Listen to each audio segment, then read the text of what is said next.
G'day, it's Les Mauley here once more and again. This time coming at you from the old reconstituted cowshed, which is the Mataura Health Clinic. And when I say reconstituted bloody cowshed, or sheepshed more like it, I'm not kidding you. I'm laid here, have been laid here for the best part of 2 weeks now, laid out like the invalid I am, staring at unpapered, plain old James Hardy plywood walls. James Hardy, James Hardy, James Hardy, it says, over and again.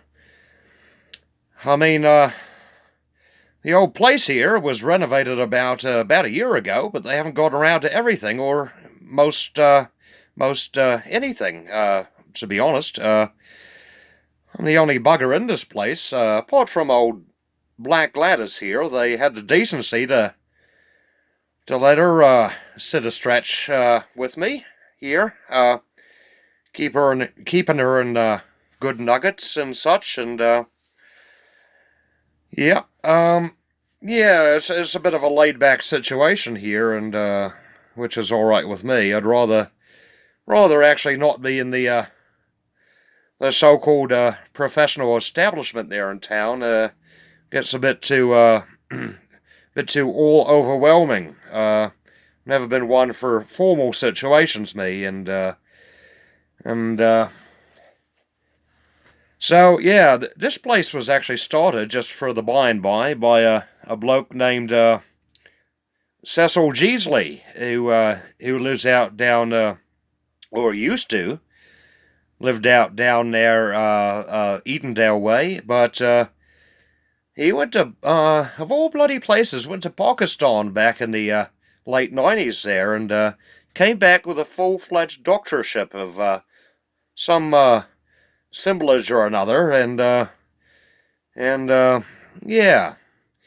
He was banned in Oz. He was living in Melbourne, like, and came back with his tail between his legs, but them bloody Aussies, well, no need to explain that, but yeah, so he spent a few years buggering around his old joint down there in Edendale, and until he decided, he found a loophole in the law, and decided that he could set up practice here.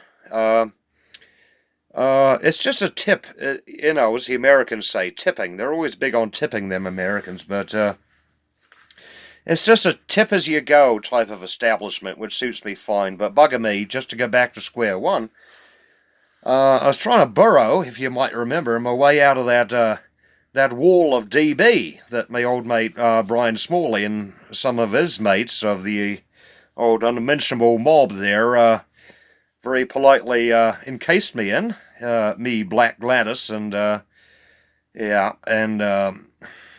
Doris, the milk giver, or former milk giver. She's been a bit dry of late.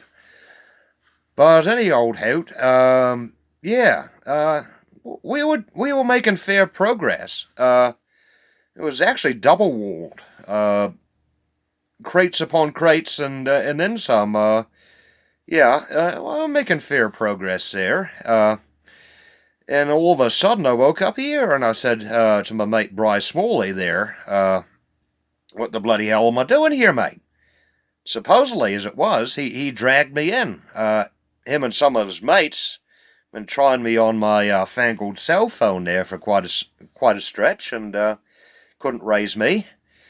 Of course, Black Gladys wasn't answering either. It's beyond the likes of her.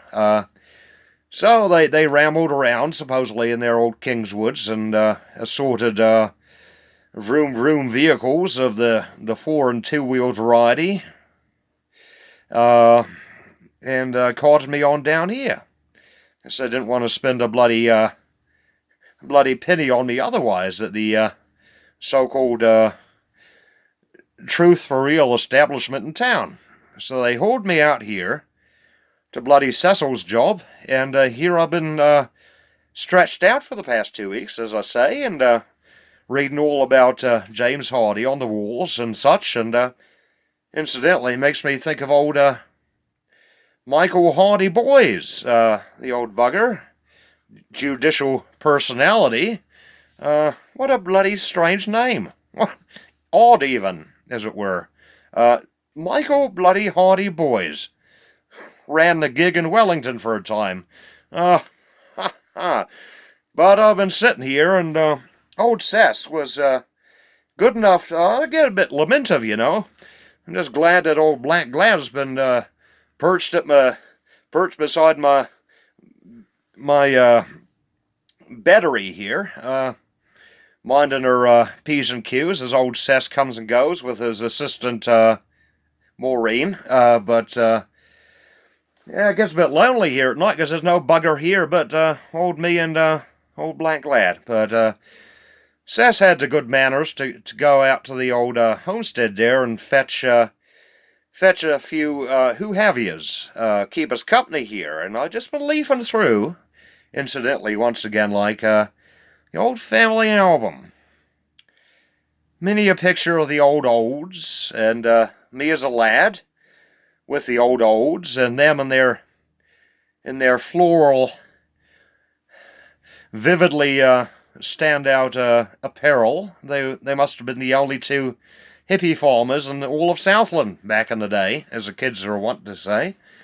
I remember running through the fields there, bumping into black and white beasts and all them, with the likes of Grace Slick chasing after me.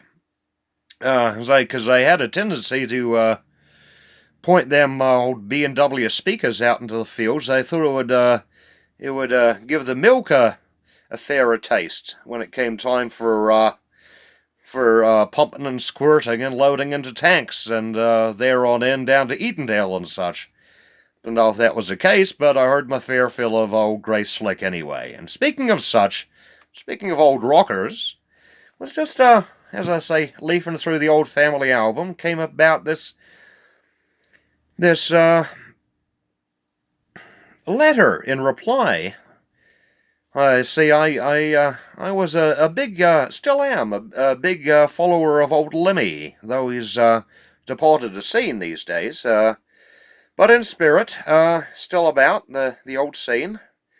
Old Lemmy of Mataura, see, and years back when I was a little scabby-kneed son of a hoo-har, I used to write letters to the old cunt and excuse my French, Lemmy, and you're all that and more, but in the nicest possible way.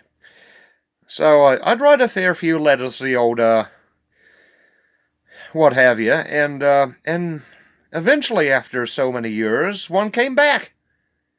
That stage, Lemmy was still resided in old London town there, and see, I wrote him saying some such of the like, I really appreciate your notions on class, Lemmy. I think people generally the world over, folk hither and thither, have a pretty wrong idea of what true class is. And he writes me back. That was about the gist of it. That was just when I was getting into my drinking days there. I must have been all of 13 years of age. He writes us back and says, old lads.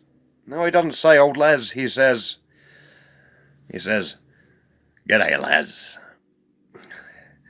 He says something like, in his accent,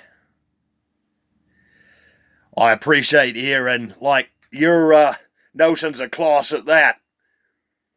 And I tell you what, I met some of your countrymen some years back. A crowd called Split Ends. They were at the Hammersmith Odeon. Just before us, eh?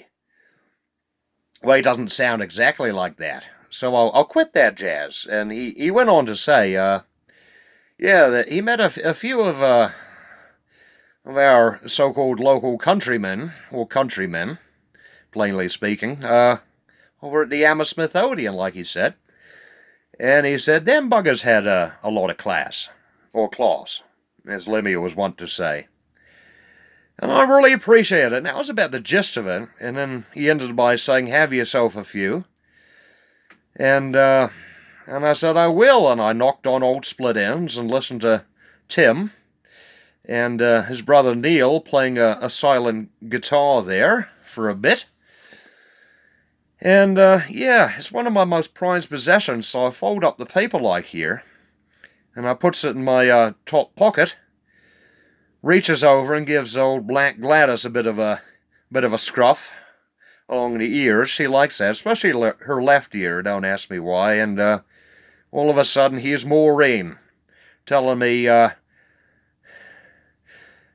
shut the L up, and who the hell I think I'm talking to anyway? And I say, I don't know, Maureen. I guess I'm just babbling on to myself. And while you're at it, catch old Bryce Small on the cell phone there, and ask him to bring us around a few assorted odds and items. And if he could bring himself around at that, I'd very much appreciate it, because I have a few words to say to the man.